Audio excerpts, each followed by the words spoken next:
Bonjour à tous. Et voici la dernière conférence cet après-midi qui clôture le cycle de 4 conférences qui ont émaillé le parcours de ce rendez-vous Tech & Bio consacré aux productions fruitières. Et cet après-midi, il fait bien chaud dehors et on avait prévu de terminer ce cycle de conférences par une réflexion autour de l'adaptation des vergers au changement climatique et à la gestion de l'eau.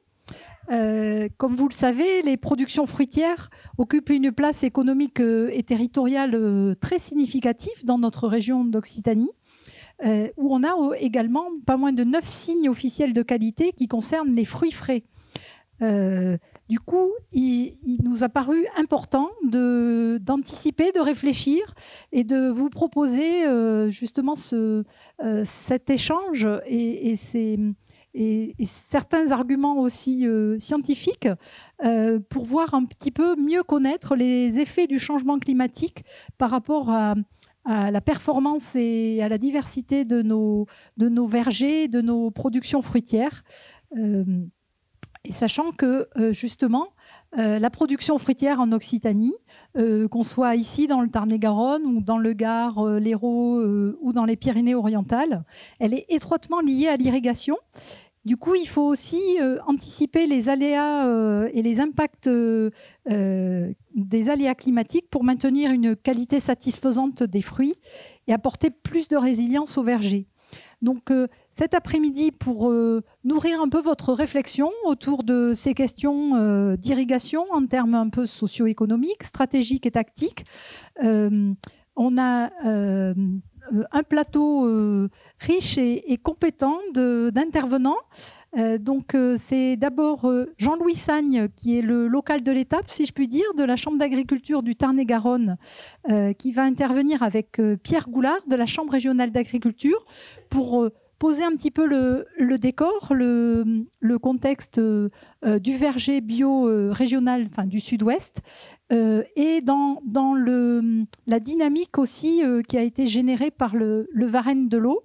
Et ensuite, on fera appel à 2 scientifiques, monsieur Jean-Luc Régnard de l'Institut Agro Montpellier et monsieur Jean-Michel Legave de l'INRAE, qui sont 2 personnes qui ont conduit des recherches pendant une bonne partie de leur carrière sur ces impacts du changement climatique et de la gestion de l'eau, et qui en ont fait d'ailleurs, qui ont coordonné, enfin monsieur Legave en tout cas, a coordonné un ouvrage qui vient de sortir et dont vous pourrez trouver un exemplaire juste pour feuilleter, mais surtout un bon plus, si vous voulez, le commander. Voilà, je laisse la parole donc à Pierre Goulard qui va vous présenter le contenu de ce début de conférence.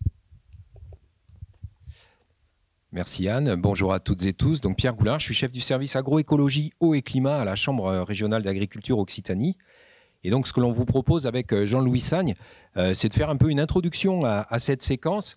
Avec, comme c'est indiqué, à la fois Jean-Louis va poser un petit peu les caractéristiques du verger et de l'arboriculture du Sud-Ouest, et notamment du département du Tarn-et-Garonne. Et on se questionnera un petit peu sur les questions de vulnérabilité au changement climatique de ce verger-là. Et après, moi, je vous évoquerai un petit peu une action qui est en cours au niveau régional, en déclinaison du Varenne agricole eau et changement climatique, qui est la construction en région d'un plan régional d'adaptation de l'agriculture, toutes filières confondues, au changement climatique. Voilà. Donc, c'est évoquer ce cadre d'action dans lequel les éléments techniques que nous apporteront aussi nos experts pourront être mobilisés. Ok, bonjour à tous. Donc, comme l'a dit Pierre, l'idée c'est avec une ou 2 diapos là, de présenter très succinctement les principales caractéristiques du verger du département. Donc là on a fait un focus sur le verger de pommier. Alors pas forcément le verger de pommier bio, le verger de pommier en général. Mais ce qui est vrai pour le verger en général l'est bien sûr également pour le verger bio. Donc on a essayé de voir un petit peu quelles sont les forces et les faiblesses de ce verger. Sachant que si on observe un petit peu ce qui se passe au niveau national, on a, je n'ai pas les chiffres en tête, mais on a des surfaces de vergers en pommes qui diminuent relativement fortement là, depuis 20-30 ans. Et nous, sur le département, on a un verger qui se stabilise, voire qui, d'après les derniers chiffres, est plutôt en légère augmentation. Donc on peut penser qu'on a plutôt plus de force que de faiblesse, comme le montre la balance.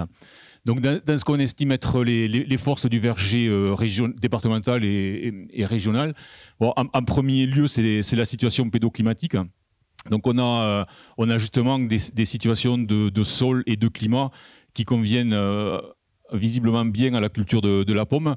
Par rapport à d'autres régions situées plus au nord, par exemple, mais c'est vrai qu'on peut faire à rendement égal, on a un potentiel de calibre qui sera plus élevé. Par rapport à des régions situées plus à l'est, à rendement équivalent, on aura un potentiel de coloration qui sera plus élevé. Donc voilà, on a une situation pédoclimatique qui est intéressante comparativement au reste de la France ou au reste de l'Europe. Donc ça revient un petit peu, c'est un petit peu ce qu'il y a dessous, avec un gros potentiel de rendement, de calibre et de coloration. Et un petit peu ce qui fait la force du verger régional, voilà, c'est ce potentiel de rendement commercialisable. Sachant que le rendement, aujourd'hui c'est un vilain mot de parler de productivité, mais ça reste le principal levier pour agir sur le coût de revient et être compétitif. Ce qu'on estime être une force pour le verger départemental et régional également, c'est la ressource en eau. Alors en tout cas pour l'instant, c'est vrai qu'on a un verger qui est irrigué. On a des ressources en eau qui, pour l'instant, on a un réseau d'irrigation qui a été fait il y a 30 ou 40 ans, je n'ai pas les chiffres précis, qui fait que voilà, on a une ressource en eau qui nous permet d'irriguer et qui nous permet également, dans beaucoup de situations, de protéger contre le gel. Autre point fort, c'est tout l'environnement. Il y a eu une conférence tout à l'heure sur le marché. Tout ce qui est environnement logistique, technique, commercial, etc. Qui crée une dynamique avec la présence d'un groupe, par exemple, comme Blue Whale pour tout ce qui est commercialisation des fruits. Ça participe beaucoup, on va dire, à faire avancer les choses. Au niveau des faiblesses, c'est pas spécifique à la région, ça c'est plus national, c'est évidemment le coût de la main-d'œuvre.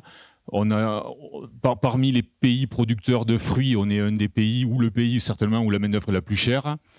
Tout ce qui touche à la réglementation phytosanitaire, qui est très compliqué et qui se complique de jour en jour, on va pas développer le sujet, mais vous le connaissez.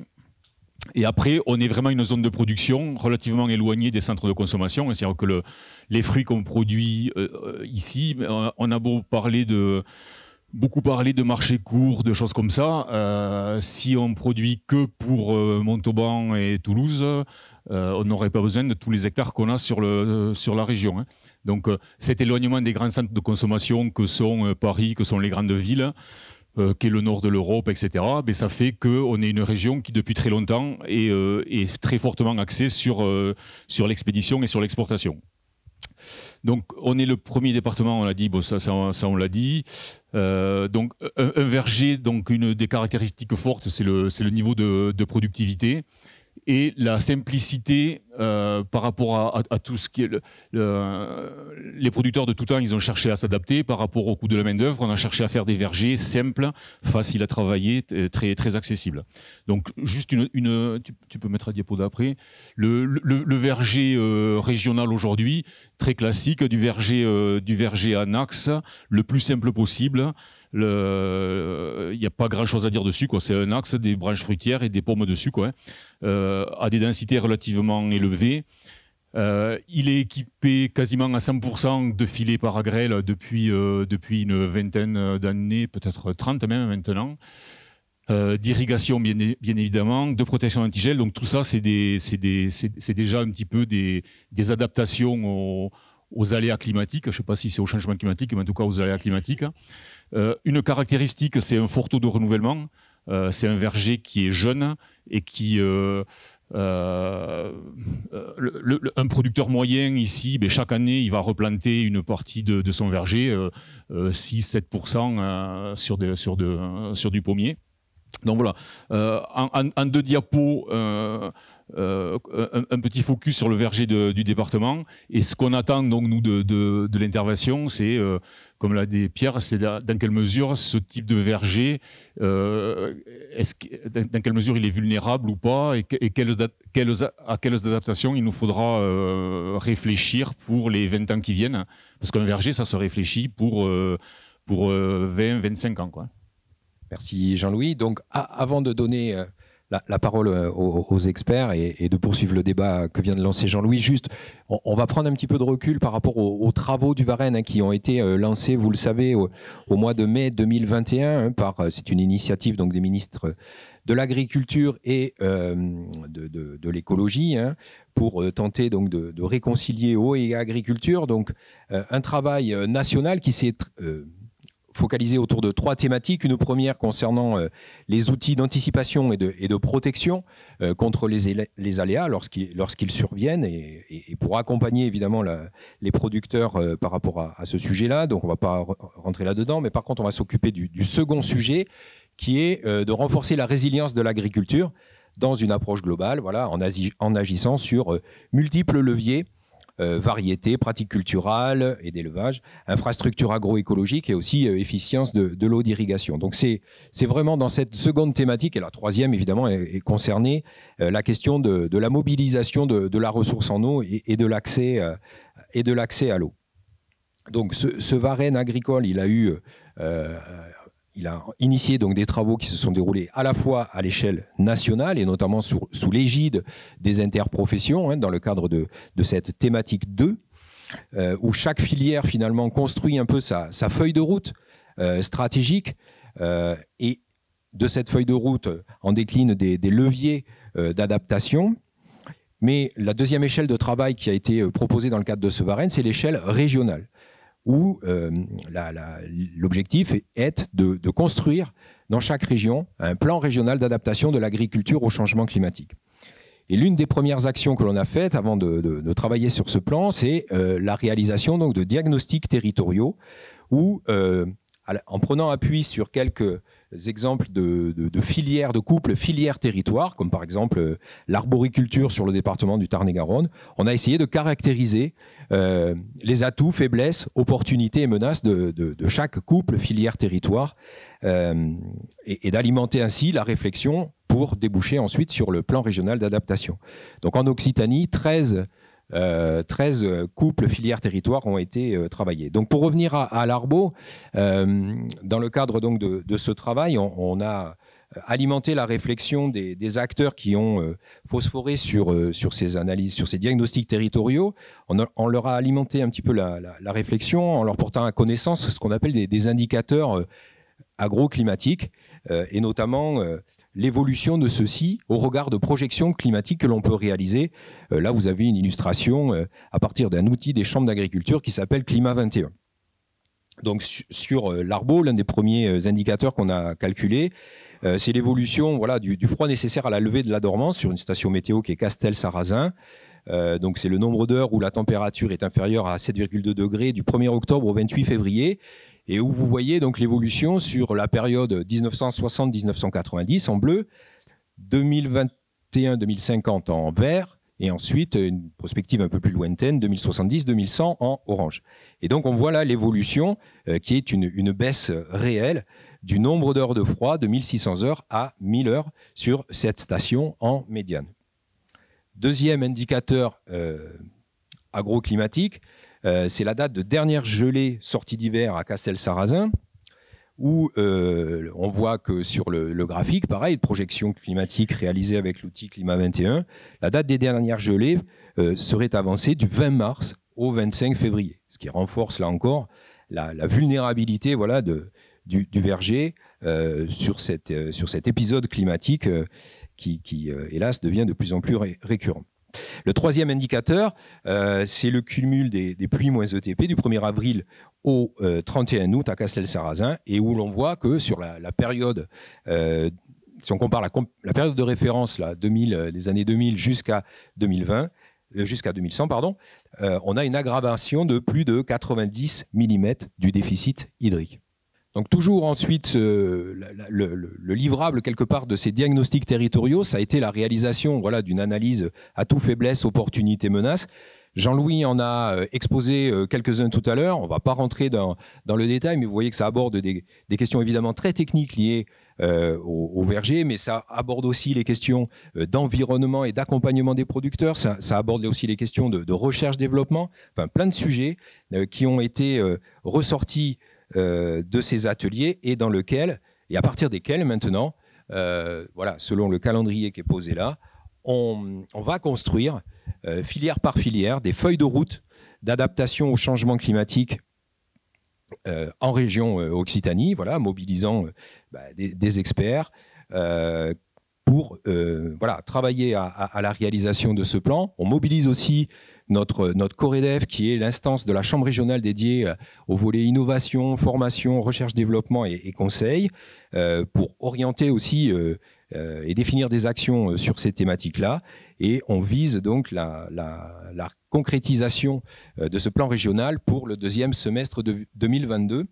Et le dernier point me semble important, c'est que tout ce travail, on souhaite vraiment que, et nos élus le portent vraiment au niveau des chambres d'agriculture, c'est que tout ce travail, on souhaite que ce soit le socle de l'intervention des politiques publiques en région sur ce thème. Voilà, c'est-à-dire que les actions qui seront définies ne soient pas vaines, mais soient bien suivies des faits, que ce soit sur le volet accompagnement des producteurs, R&D et équipement sur les exploitations. Voilà pour cette introduction. Merci beaucoup Pierre et Jean-Louis. Donc maintenant, on va passer la parole à Monsieur Jean-Luc Régnard, qui va se présenter un petit peu plus avant. Ouais. Bonjour à toutes et tous. C'est du courage de rester en fin d'après-midi sur une journée qui a été certainement pour certains bien nourrie de rencontres, de carrefours, témoignages professionnels, etc. On va essayer de présenter un petit peu. Alors je vais quand même revenir sur la diapositive de début. Donc quelques réflexions sur l'eau. Alors je me suis aperçu en écoutant l'orateur précédent qu'il y a quelques mots qui manquent dans ce que j'ai préparé, qui ne peut pas être complet, bien entendu. J'ai omis de mettre le mot résilience. Vous pourrez considérer qu'il est sous-jacent à ce que je vais raconter, bien sûr. Et puis sur l'eau, qui est un sujet quasiment inépuisable, il est très clair qu'on ne peut pas en un quart d'heure faire le tour de la question. Donc mon ambition cet après-midi, c'est d'essayer d'attirer votre attention sur quelques points qui me paraissent aujourd'hui focaux et qui vont nous permettre peut-être de progresser ensemble. Et bien entendu, ça sera ouvert à la discussion. Alors, première diapositive, le Logis Fruit, qui est une instance interprofessionnelle qui réunit des scientifiques des interprofessions, le CTIFL, etc., avait lancé une enquête auprès des praticiens dans les années 2017-2019 qui montre qu'il y a des mots qui reviennent dans le discours des producteurs qui ont été entendus, et vous pouvez voir ici, alors normalement ça devrait marcher, mais je crois que ça ne marche pas. Donc, vous voyez que le mot sécheresse, changement, violence, etc. apparaît de façon assez récurrente. De façon corrélative, il y a de moins en moins de vergers. Oui. De façon corrélative, il y a de moins en moins de vergers conçus sans l'irrigation. Nous avions rencontré il y a quelques années Madame Beth, qui est directrice d'une des coopératives du Limousin. Pratiquement tous les jeunes vergers qui s'installent sur ces terres limousines sont aujourd'hui conçus avec l'apport de l'eau, même s'il n'y a pas beaucoup de ressources collectives, à ma connaissance. Voilà. Et puis, il y a une thématique qui me paraît importante à prendre en compte et qui rejoint cette fois-ci la résilience du côté de la gestion des ressources. C'est la question de l'impact environnemental que l'on peut avoir en tant que producteur ou consommateur lorsqu'on consomme des fruits. Alors, il y a une double réflexion, excusez-moi. Il y a une double réflexion. Il y a à la fois la quantité d'eau qui est consommé par 1 kg de fruits produits.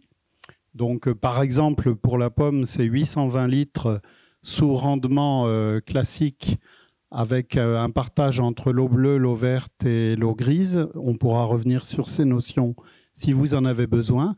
Mais les fruits secs, à titre d'exemple, sont de gros consommateurs d'eau. La noix, singulièrement, et l'amande, qui est presque absente, je pense, ici dans le sud-ouest, mais qui est très présente en Provence, par exemple.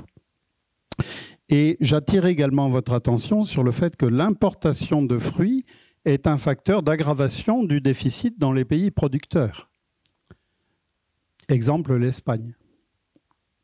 Je ne fais pas de commentaires supplémentaires, mais je pense que c'est clair. J'ai été sur Propluvia, qui est le site du ministère de l'Écologie et du Développement durable, il y a quelques jours. J'ai constaté qu'il y avait, suite à ce climat que nous avons eu là depuis fin mai et début juin, il y a une amorce de tension sur les ressources que j'ai ici illustrée pour le Lot-et-Garonne, d'une part, avec des alertes, mais également même carte consultée ce matin dans le train pour le département 82. Alors, avec, comme vous le savez, des débuts on va dire, d'alerte préfectorale sur les possibilités d'irriguer sur des semaines d'irrigation qui peuvent poser problème en termes de tours d'eau sur les exploitations. Si on considère maintenant l'évolution depuis quelques années, on va constater que cette pression sur la part du territoire concerné par des menaces, par des arrêtés d'alerte ou d'alerte renforcée, voire de crise sur les différents départements, eh bien, vous voyez que de façon tendancielle, alors 2021 va échapper à cette statistique, mais 2015, 16 un peu moins, 17, 18, 19, 20 sont des étés où il y a eu au moins un épisode de sécheresse durable. Alors bien entendu, quand les ressources ont été bien stockées, bien dimensionnées, ça ne prête pas à conséquence, mais bien entendu, à la marge, pour les gens qui n'accèdent pas à des réseaux collectifs ou qui ont des réserves sous-dimensionnées, ça peut devenir un véritable problème. Alors, le Varenne de l'eau, il vient d'en être question, donc je ne vais pas revenir là-dessus.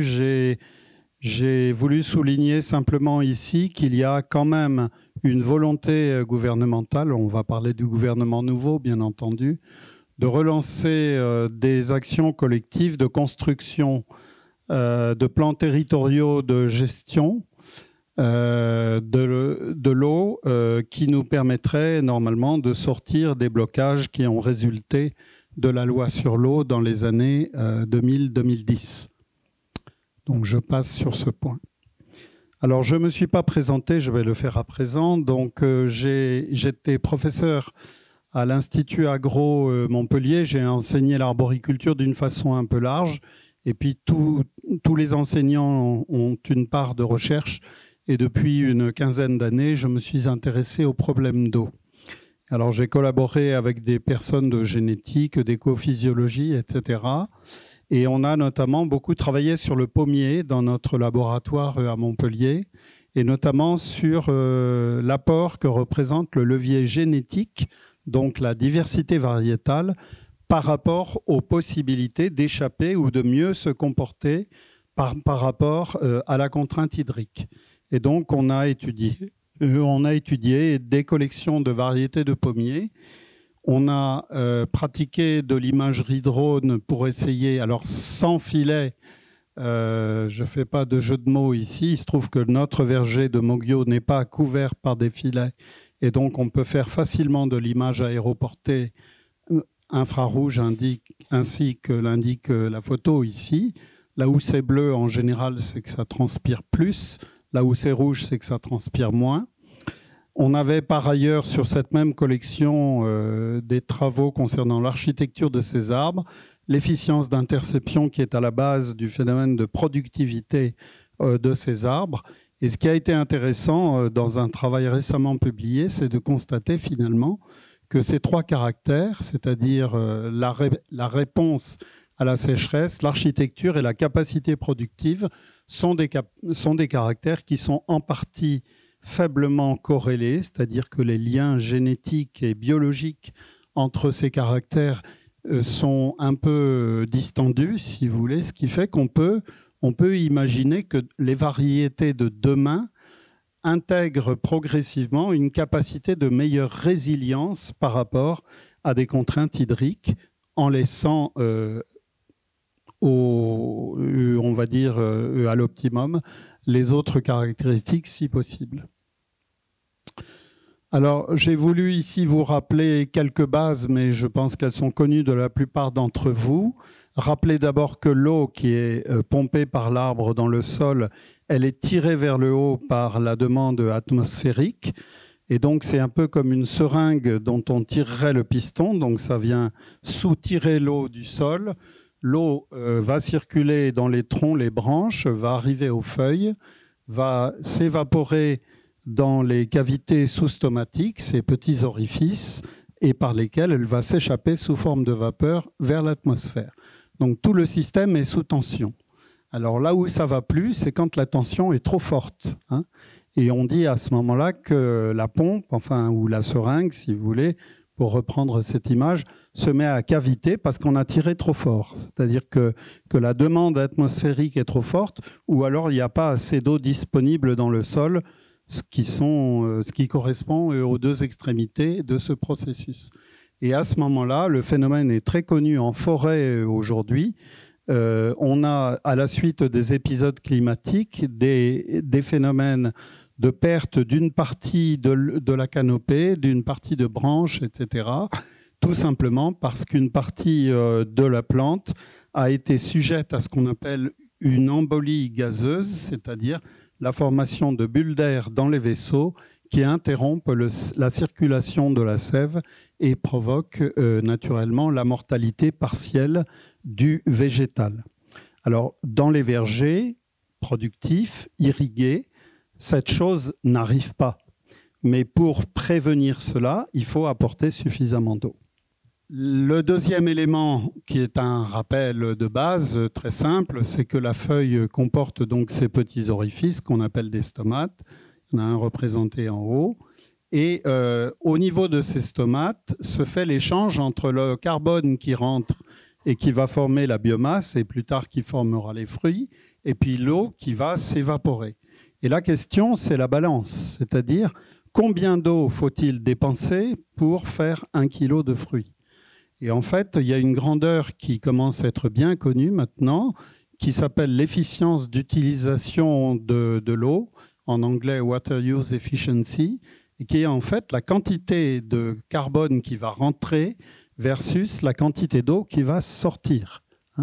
Et le rapport, il est de l'ordre de 1 à 400, donc ça a l'air assez défavorable, mais il faut dépenser beaucoup d'eau pour arriver à gagner du carbone. Je reviens à mon dada sur les forêts.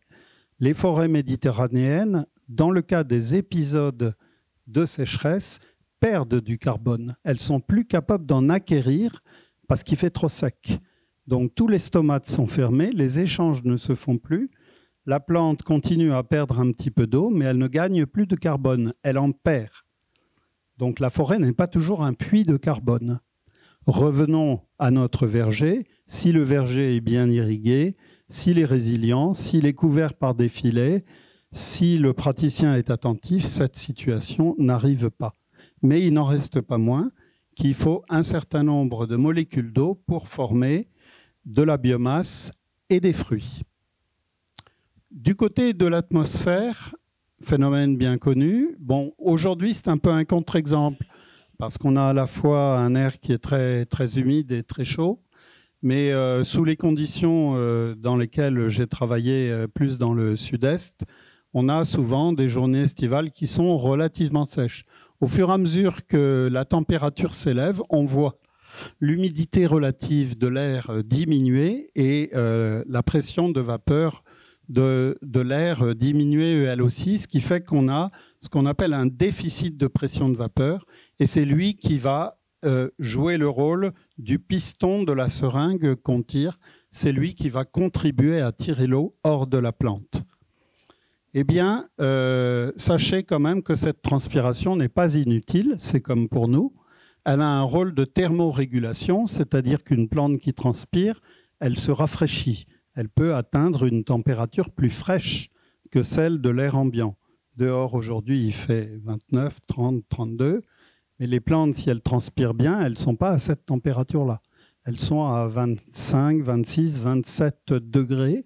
Et donc, la plante qui est bien alimentée en eau, elle dispose d'un levier de thermorégulation qui lui permet de mieux supporter les périodes de canicule. Mais ça suppose, encore une fois, de disposer de suffisamment d'eau. Voilà, je me dépêche. Donc, je vais passer sur celle-là que vous retrouverez. Simplement, c'est un rappel sur les impacts. Alors, les impacts, c'est la fermeture des stomates s'il n'y a pas assez d'eau, c'est la perte de croissance des fruits et c'est la diminution des réserves carbonées, ce qui se répercute possiblement sur les années suivantes. Alors, l'irrigation, c'est à la fois éviter la sécheresse de l'air avec un milieu verger qui est suffisamment humide, c'est permettre la croissance végétative et le grossissement des fruits, c'est favoriser le retour à fleurs pour l'année suivante.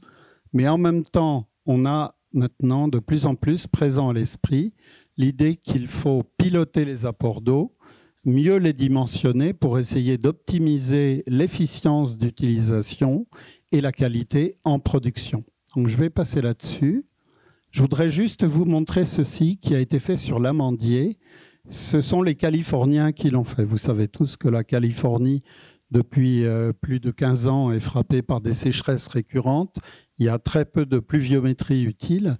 Et dans les conditions californiennes, ils ont étudié le rapport entre l'eau apportée et sa valorisation en tant que récolte d'amandes. Ils ont constaté en fait que quand on trace la courbe, on voit qu'il y a un maximum pour une eau apportée de 1250 mm, ça vous paraît énorme, ça fait quand même 12 500 mètres cubes par hectare. Hein.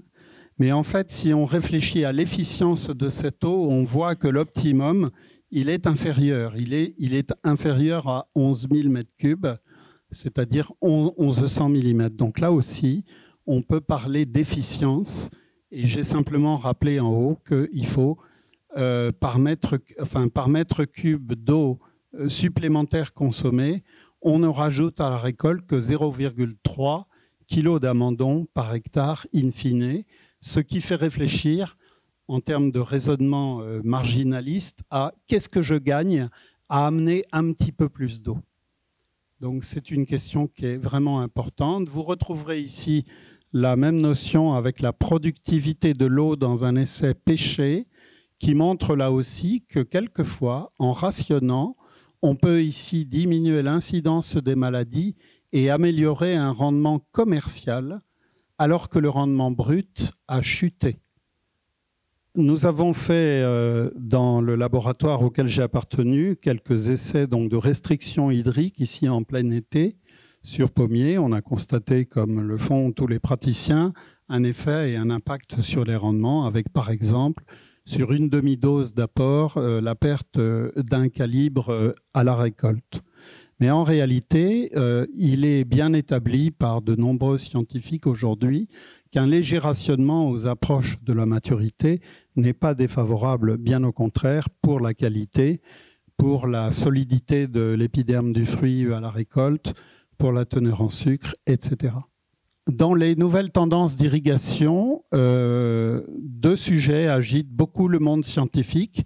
Le déficit d'irrigation contrôlé, qui consiste à savoir rationner en période de moindre sensibilité, et puis l'assèchement partiel du système racinaire, qui, lui, n'est pas validé. Alors, le RDI, c'est quelque chose qui a été lancé il y a quelques années par les Australiens, qui marche relativement bien chez certains fruitiers lorsqu'il y a une phase d'arrêt de croissance du fruit, exemple le pêcher tardif, ou bien, bien entendu, après récolte, en maintenant quand même un régime hydrique qui permet à l'arbre de continuer à fonctionner et d'accumuler des réserves. le PRD, là, le dessèchement partiel du système racinaire, c'est par contre quelque chose de beaucoup plus complexe à gérer et qui nous renvoie en fait à la question des indicateurs de stress qui font quand même un peu cruellement défaut, même si j'ai voulu ici dans ce diaporama en présenter deux qui sont relativement récents. La sonde ZIM, qui est une sonde qui permet le suivi en continu du potentiel hydrique de feuilles et qui permet de s'affranchir de l'utilisation de la chambre à pression. Donc ça parlera à certains d'entre vous.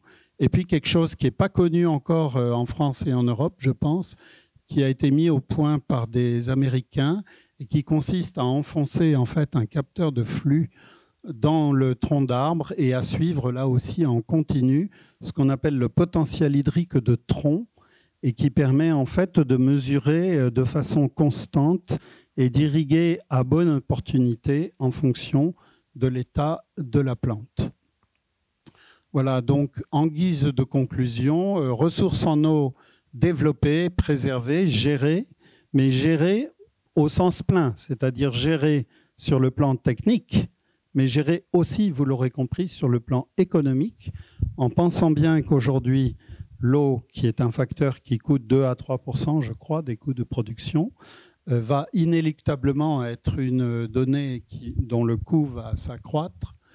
Donc, développer des stratégies qui sont sous-tendues par une certaine économie d'eau, c'est-à-dire qui dépendent de son efficience d'utilisation, de son coût.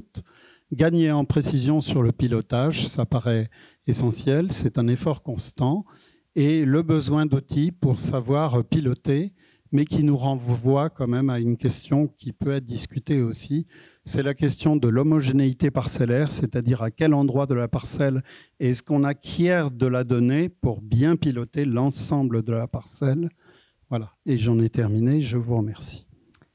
Merci beaucoup Jean-Luc. Donc maintenant, on va passer la parole à Jean-Michel.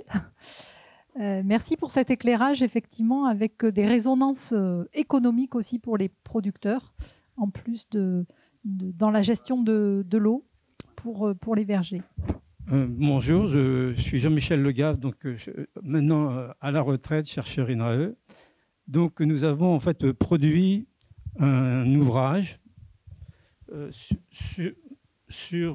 intitulé « Les productions fruitières à l'heure du changement climatique », où toutes les thématiques sont traitées de façon un peu générale, notamment la thématique eau.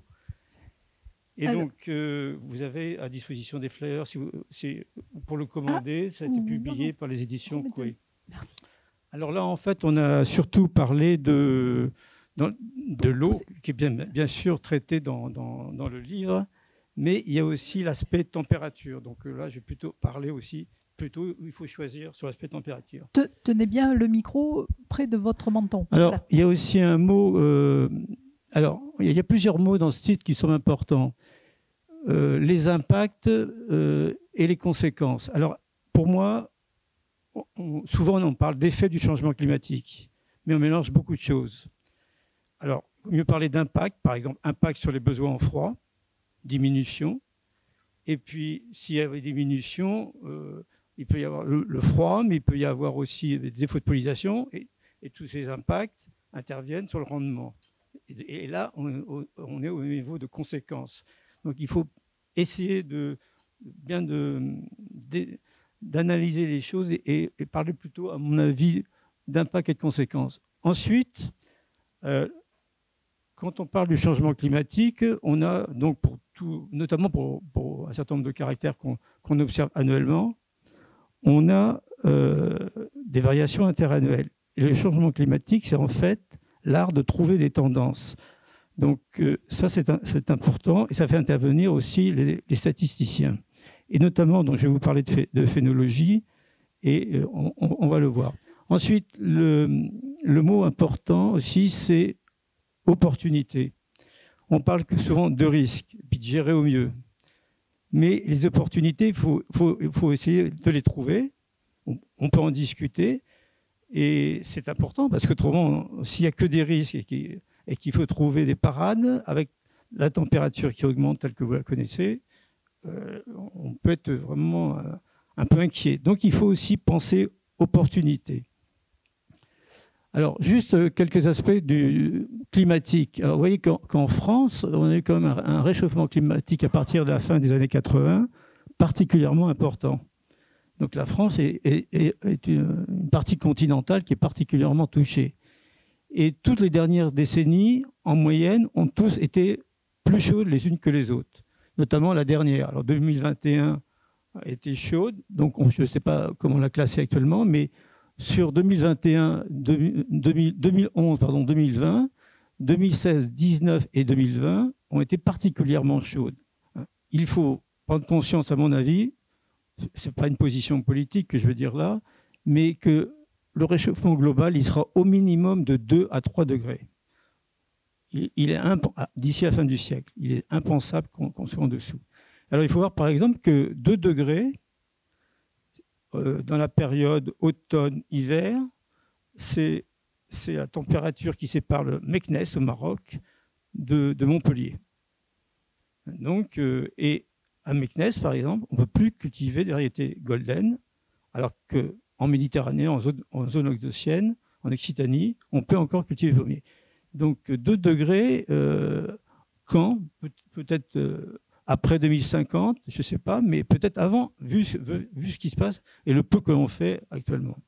Alors, la phénologie, en fait, elle est intéressante parce qu'elle, en fait, c'est l'observation donc des dates de floraison, des différents stades ou de débourrement. Et là, ici, il s'agit de floraison. Elle est particulièrement intéressante parce que, avant même qu'on parle du changement climatique, tous les sélectionneurs ou même observateurs de terrain notaient les dates de floraison. Et par exemple, pour la vigne, on peut reconstituer aussi à partir des dates de bandes vendanges, les dates de récolte. Et donc, c'est particulièrement intéressant.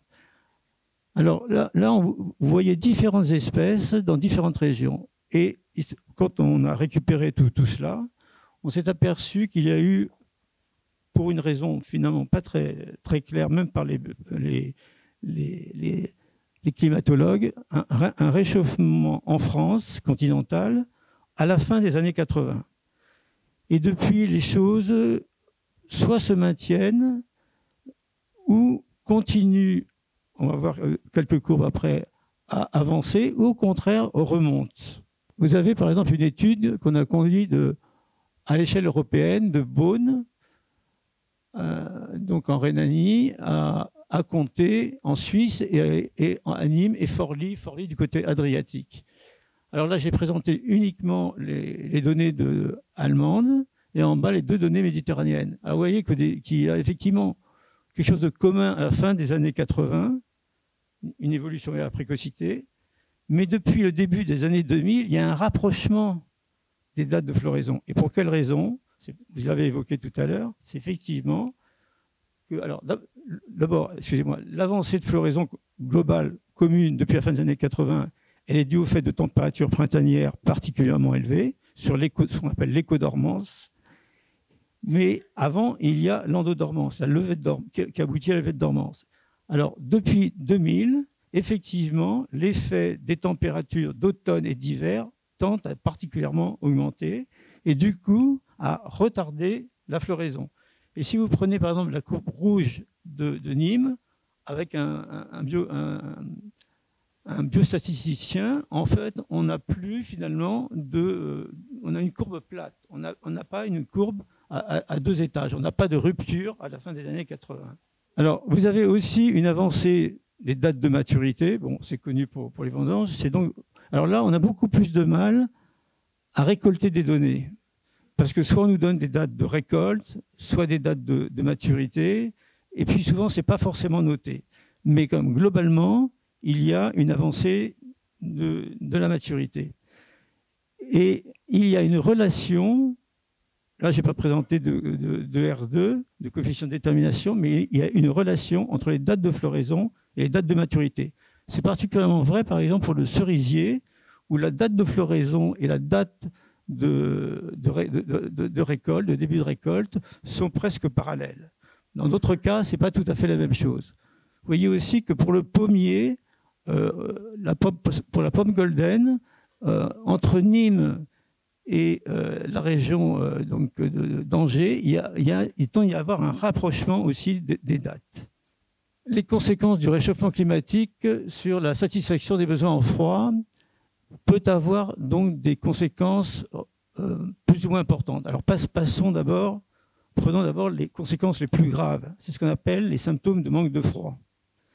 Alors il faut bien voir que la notion de froid, de manque de froid dont vous avez parlé tout à l'heure, on le dit dans le livre, est encore très mal connue. Comme le dit Jean-Luc tout à l'heure pour un certain nombre d'aspects, c'est encore très mal connu. Alors on essaye de préciser les choses, et notamment, vous voyez, vous avez parlé d'heures inférieures à 7 degrés. Il y a un chapitre sur les modèles. Bon, ça, c'est un modèle qui montre que cette méthode, si vous voulez, n'est vraiment plus à utiliser. Pourquoi ? Parce qu'il a été au moins connu. Il est connu maintenant, et vous le verrez dans le livre, mais il y a même des livres anciens qui en parlent, que des températures au-dessus de 7 degrés sont efficaces. Pour le pêcher, par exemple, on estime que la température optimale est de 7 degrés, mais que des températures efficaces de part et d'autre peuvent aller de 0 à 13 degrés. Donc il faut là encore revoir cette indication et passer à d'autres modèles. Et il y a un chapitre dans le livre sur les modèles. Alors un aspect moins ennuyeux, on va dire, c'est les désynchronisations de floraison.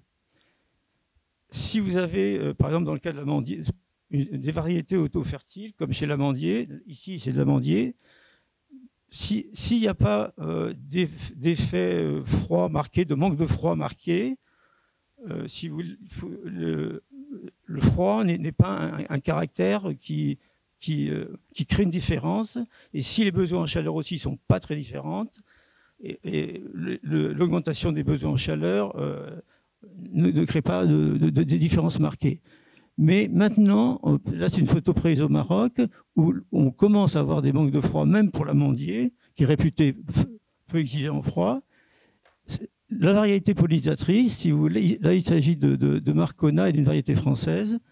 La variété pollinisatrice de Marcona commence à se différencier de l'autre variété par le réchauffement d'automne et d'hiver. Alors, ça peut se produire aussi en France. Moi, j'ai souvent été appelé par des gens qui disaient cette année, on a une floraison très hétérogène, des variétés qui fleurissent à telle date et d'autres qui fleurissaient à peu près à la même date ne fleurissent plus à la même date. Et puis, vous voyez le troisième graphique en haut. Alors là, on a des moyennes mobiles pour la date de floraison. Alors, vous voyez, pour Golden, ce sont les courbes en bleu et en vert. On voit qu'à une période, l'écart, si vous voulez, de début de floraison était relativement important. Et bon, là, on a mis un curseur quelque part, mais on aurait pu le mettre ailleurs. Mais on voit qu'elles se rapprochent, ces dates. Donc, un effet aussi, si vous voulez, du froid qui commence à manquer.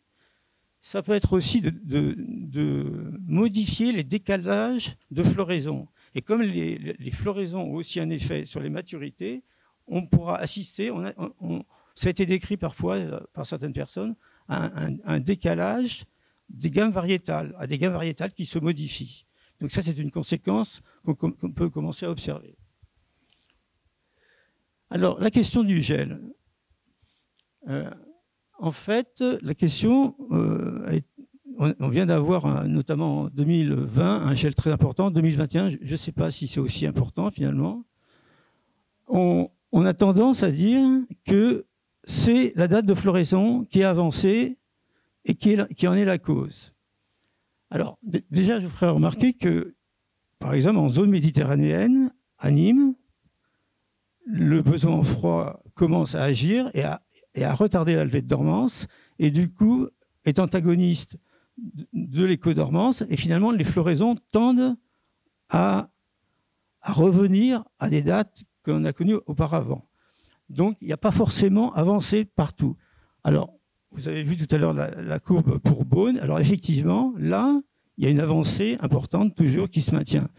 Donc la question du gel, déjà, il faut, quand on la pose par rapport à l'avancée de la floraison, il faut faire attention au fait de savoir si dans la région dont on parle, ou dans le bassin fruitier dont on parle, il y a effectivement une avancée de floraison qui se maintient.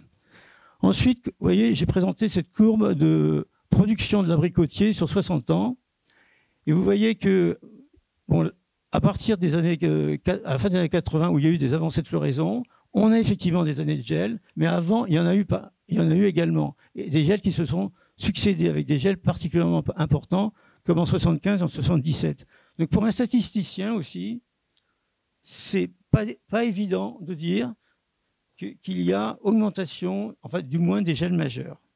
Donc on ne peut pas dire que le risque de gel n'augmente pas, mais affirmer actuellement que le risque de gel augmente, c'est à comparer avec le fait que les floraisons n'avancent pas toujours, reculent maintenant, et qu'il peut y avoir le gel est quand même une question aléatoire, des années qui se suivent à gel. Alors, voici un exemple de séquences qu'on peut obtenir pour la qualité des fruits, notamment pour l'acidité.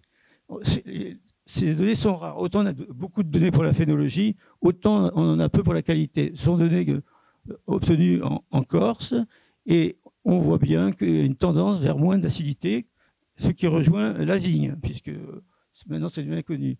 Et également une moindre coloration de l'épiderme, qui est un caractère important pour définir l'identité de la clémentine corse.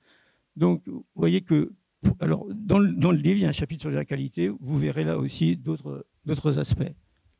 Alors, d'autres aspects que vous connaissez, enfin plus ou moins, les avortements floraux. Souvent, on voit apparaître un arbre avec de nombreux bourgeons à fleurs, mais à partir d'un certain moment, la floraison est très faible. C'est le cas notamment de l'abricotier, pour des raisons liées à la température. Donc, ce n'est pas le cas de toutes les variétés. Autant, par exemple, la variété Goldrich est une vieille variété et peu sensible, autant la variété Orange Red, là, que vous connaissez sans doute, est particulièrement sensible. Elle commence à remonter vers le nord parce que sa production est pénalisée par les chutes de bourgeons. Ensuite, donc, vous avez les doubles fruits, notamment chez la cerise. Alors là, c'est une question qui remonte à la différenciation florale au cours de l'été. Au cours de l'été, des températures élevées, citées de l'ordre de plus de 30 degrés, conduisent à des pistils doubles, lesquels conduisent plus tard à des doubles fruits. Donc, ça peut bientôt nous arriver avec des variétés sensibles. Et puis, vous avez les altérations de fruits et les coups de chaleur. Donc, je ne sais pas ce qu'il en est cette année, mais en 2019, on a eu un coup de chaleur précoce en juin, où on a pu prendre ces photos. Et c'était aussi assez différent de variété à variété. Donc là, il y a des questions à creuser au niveau variété. Alors là, je veux juste vous montrer que pour anticiper, oui d'accord, pour anticiper, il faut utiliser la modélisation. Alors là, on modélise la dormance en bleu et la floraison en orange, jaune, dans deux sites, Clermont-Ferrand et Perpignan, pour l'abricotier. Alors vous voyez qu'à Perpignan, qui est une zone traditionnelle, on va avoir à partir d'une certaine période une augmentée d'après le modèle. Tous les modèles ne sont pas parfaits, mais ce n'est pas les modèles de 7 degrés, c'est un modèle un peu amélioré. On va avoir certaines années, la levée de dormance, à partir des années 50, qui va être telle que la floraison finira par ne plus vraiment se produire. On entrera dans des floraisons erratiques, telles que celles qu'on observe dans les zones douces, avec un étalement de la floraison, des fruits et des fleurs au même moment, et finalement une faible production. Par contre, à Clermont-Ferrand, qui n'est pas une zone de production, dans le futur, ça pourrait être une zone de production, puisque la floraison continue à diminuer, et la levée de dormance augmente également, mais pas d'une façon conséquente. Donc cet outil, la modélisation, doit appliquer à d'autres caractères, est vraiment essentiel pour effectivement anticiper, parce que pour anticiper, il faut effectivement le faire. Si vous faites de la création variétale, il faut le faire avec le temps. Alors avec le temps, c'est l'amélioration génétique, c'est particulièrement long. Donc là, je voudrais simplement insister sur les ressources génétiques. Alors, par exemple, chez les agrumes, il en existe énormément. et aussi insister sur l'apport des porte-greffes. Actuellement, malheureusement, en France, on travaille de moins en moins les porte-greffes. Or, les porte-greffes ont apporté un certain nombre de choses pour la résistance à la sécheresse notamment, ou même la résistance au froid chez les agrumes. Ensuite, le levier génétique, il faut vraiment le mettre en œuvre en définissant les caractères prioritaires, parce que les caractères qui vont être soumis à la pression climatique vont être très nombreux. Et ils vont en fait le mettre suivant les espèces. Par exemple, chez le pêcher, il y a une grande variabilité des besoins en froid.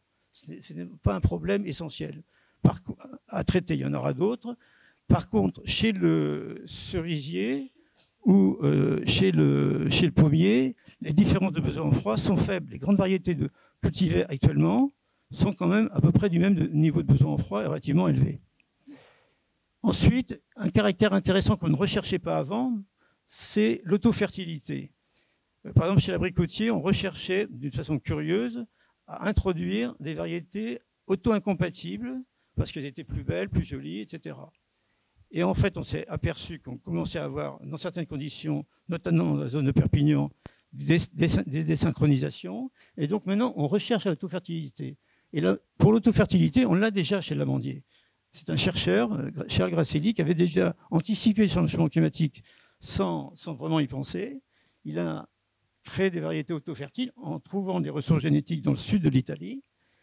Il a retardé la floraison et en plus, il a créé des porte-greffes induisant de la vigueur, ce qui permet une production élevée et ce qui est essentiel pour l'amandier.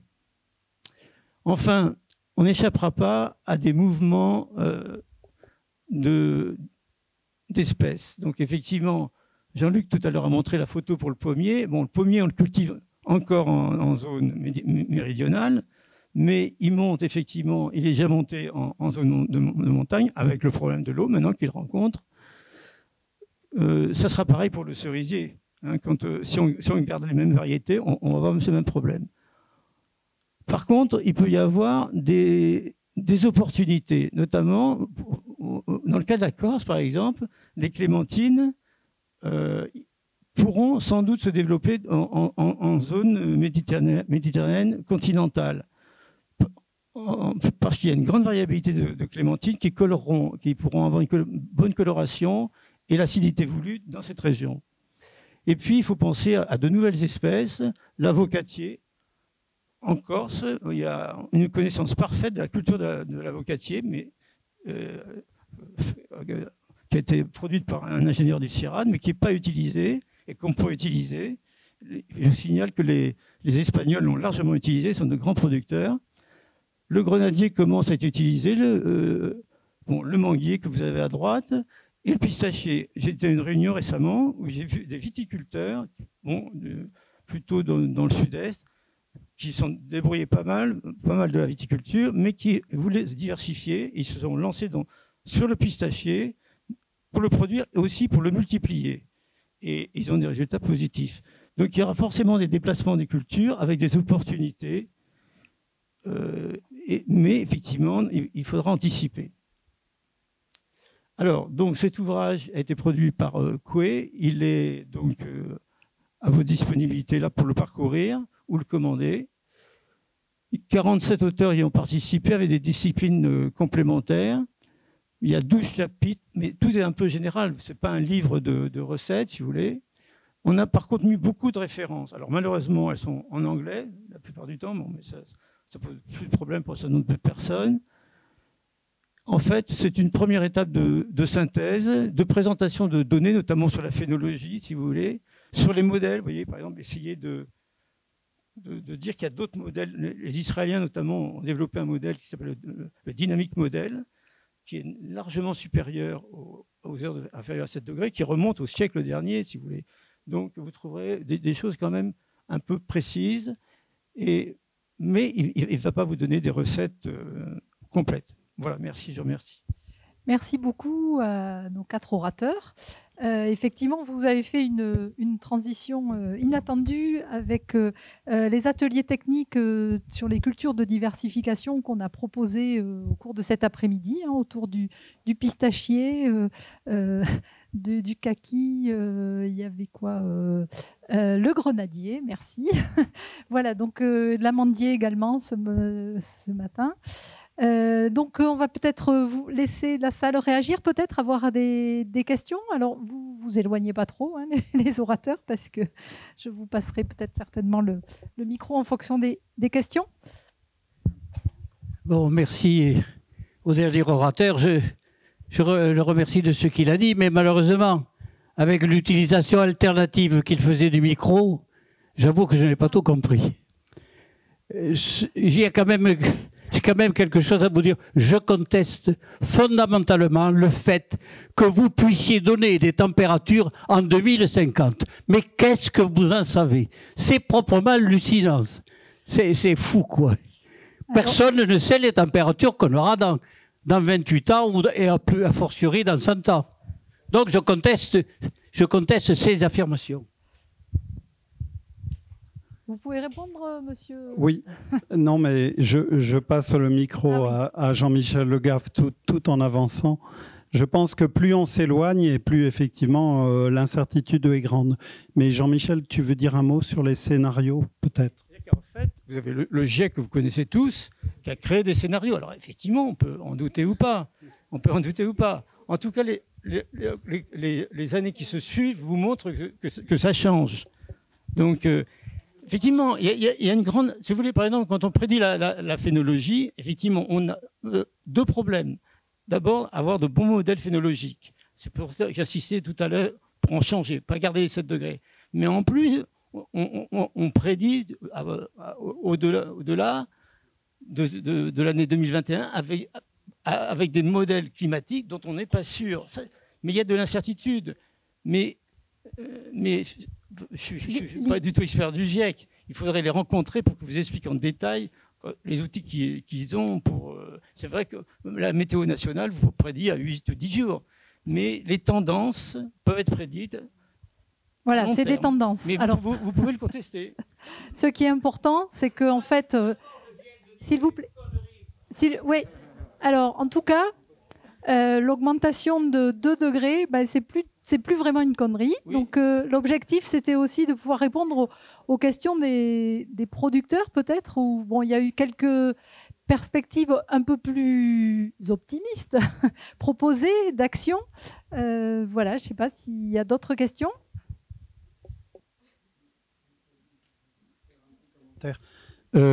Juste, je voulais vous indiquer que dans un projet de recherche auquel j'ai été mêlé il n'y a pas très longtemps, il y a des Italiens du Nord qui voulaient tout simplement passer les vagues de chaleur en bassinant le verger. C'est-à-dire qu'à partir du moment où il y a un double dispositif d'irrigation localisé, mais aussi un petit peu sur la frondaison, si les périodes de canicule sont courtes, on peut dans une certaine mesure s'adapter et apporter un peu de fraîcheur, mais ça consomme quand même énormément d'eau. Donc il faut mettre les ressources en face.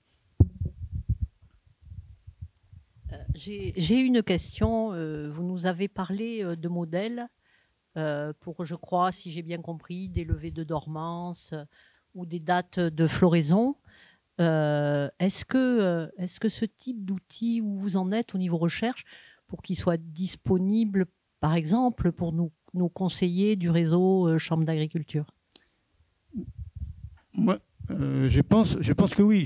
Justement, tout au cours de ma carrière, je me suis aperçu qu'il y avait vraiment une distance au niveau production, de la production et les chercheurs.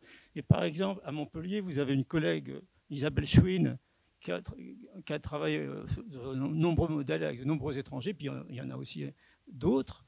Et donc, effectivement, ce qui serait idéal, c'est qu'il vous montre comment concevoir un modèle et voir ses limites et donner des cours. Il faudrait qu'il y ait plus de rapprochement.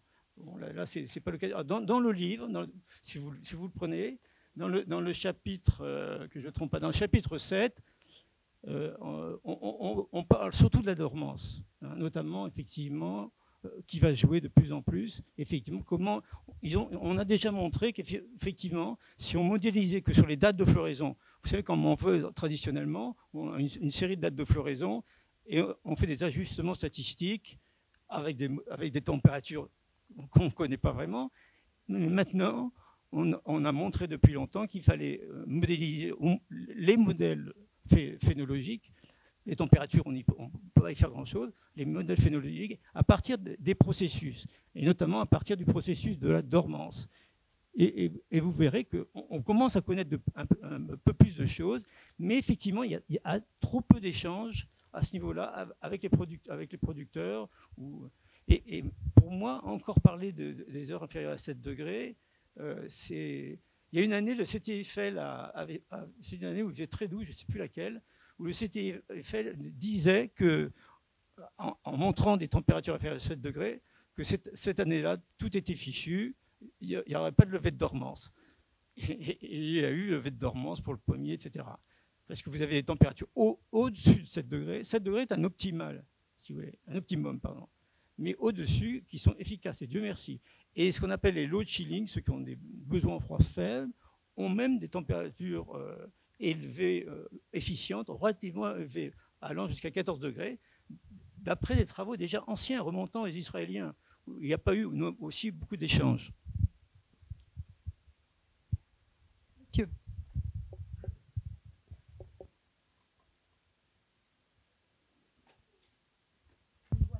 Je ne sais pas. Oui, alors, vous parliez d'opportunités. Moi, je produis des pommes et je veux savoir, avec la consommation en eau qu'on a, même on est passé en goutte à goutte, on essaye de réduire la consommation d'eau et savoir si dans 20 ou 30 ans, le Tarn-et-Garonne, enfin tout le bassin sud-ouest, parce que c'est de là, là où je travaille, ça sera toujours possible de consommer 3-4 000 m3 par hectare pour produire des pommes. Ou alors, il va falloir que carrément on parte plus loin dans le nord. Et est-ce que du coup découle de ça la stratégie? Est-ce qu'on doit vraiment faire des grandes bassines de réserve ou tout? Ou alors est-ce que c'est déjà perdu? Et à ce moment-là, on passe à d'autres cultures plutôt.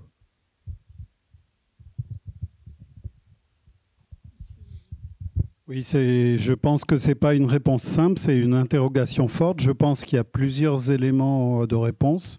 Jean-Michel Legave a souligné sur une de ses diapositives l'importance de la sélection génétique. Il faut juste que vous sachiez qu'à titre d'essai, on a introduit en France les variétés de la sélection brésilienne qui sont low chilling et qui permettent dans une certaine mesure de s'adapter à des hivers doux. Par contre, sur les épisodes estivaux caniculaires, à part le fait de modérer avec un apport d'eau dans le sens de ce que je vous ai dit, à part le fait que les filets écrètent un petit peu les pointes aussi, si on va trop loin dans cette direction, c'est le déplacement des cultures qui va malheureusement devenir nécessaire. Mais si vous voulez, le message qu'on voulait faire passer, c'est qu'il y a plusieurs leviers quand même sur lesquels on peut encore agir. Voilà, donc pour les 30 ans à venir, je pense, mais c'est la fin du siècle qui va être réellement difficile. C'est peut-être naïf ce que je vais dire, c'est je pense qu'en agriculture biologique, on a peut-être un avantage, une opportunité. En classique, il faut des fruits beaux, gros, etc., qui ressemblent. En agriculture biologique, on peut peut-être se permettre d'avoir des variétés à faible besoin en froid, donc qui tiendront, par exemple, pour le froid, hein, je parle, hein, qui tiendront, mais qui seront peut-être moins belles, etc., mais qui tiendront.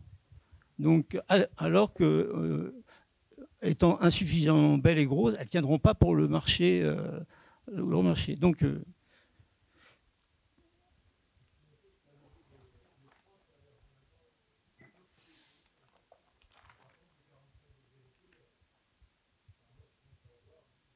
ah oui, alors là, vous avez l'effet de brûlure. Non, mais ce qui est sûr, c'est comme vient de le dire Jean-Luc, on ne peut pas prévoir tout. C'est un livre qui indique un certain nombre de connaissances. Jean-Luc en a rajouté là, beaucoup pour l'eau. Mais vous serez peut-être déçus parce qu'effectivement, il n'y a pas de conclusion très, très nette partout, si vous voulez. Ne serait-ce que parce que les températures de 2050, on ne les connaît pas exactement. On les suppute, c'est tout, effectivement. Mais il vaut mieux prévoir que de ne rien faire. Il faut mieux, dès maintenant, travailler sur de low chilling, comme il y a au Brésil, en pommes. Hein. Vous avez des variétés de... Je je crois que je l'ai pas, de pommes qui sont déjà en feuillaison alors que d'autres sont en dormance. Donc vous voyez bien qu'il y a des différences de besoins en froid très importants. Peut-être qu'en agriculture biologique, on peut se contenter pour cet aspect-là. Après, pour d'autres aspects, c'est plus difficile. Pour les ravageurs, là, on n'a pas du tout parlé non plus des ravageurs, hein, mais c'était important. C'est un domaine énorme, hein, parce que effectivement, il y a un chapitre, le chapitre 10 là-dessus, qui est important, plus les auxiliaires qui vont bouger aussi. Donc là, leur conclusion, elle est point d'interrogation. Le format des conférences, il fait d'une heure, mais on a débordé un peu. Peut-être une dernière question, monsieur? Pardon, c'est quoi? Vous avez par rapport aux perspectives que vos idées ou par rapport à l'agroforesterie, l'agroécologie, par rapport à tous les débats qui ont été passés aussi, par rapport à la perspective de la civilisation. Qu'est-ce que vous en pensez? Qu'est-ce qu'on est capable de faire par rapport à tout ça? De système de culture, vous parlez?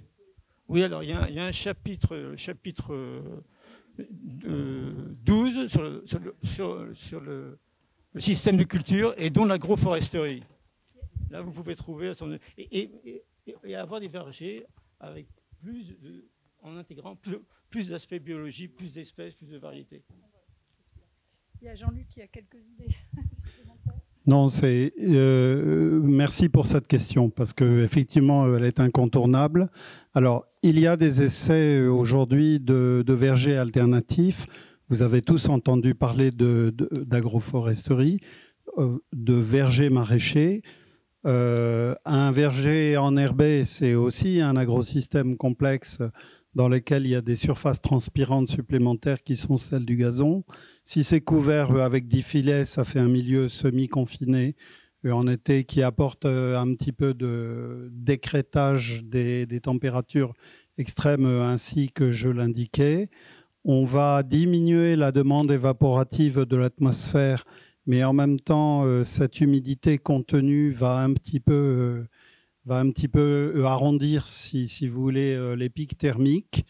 Et puis, aujourd'hui, on a des chercheurs qui cherchent dans d'autres directions et qui regardent un petit peu si ça serait possible de cultiver des arbres fruitiers sous le couvert de grands arbres qui, eux, joueraient un rôle de protection vis-à-vis du verger lui-même. Donc, on peut juste vous indiquer qu'effectivement, dans l'un des chapitres ici, il est rapporté quelques résultats d'une expérimentation noyer-pommier.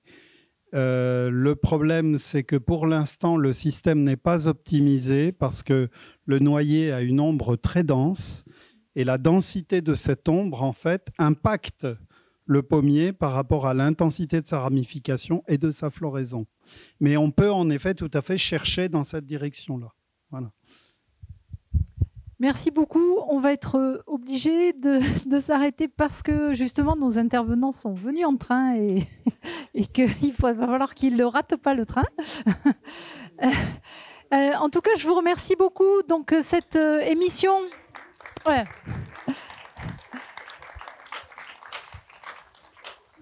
Merci pour eux. Cette conférence a été enregistrée. Vous pourrez la réécouter en podcast prochainement sur le site de Tech & Bio et des chambres d'agriculture d'Occitanie, ainsi que les diaporamas.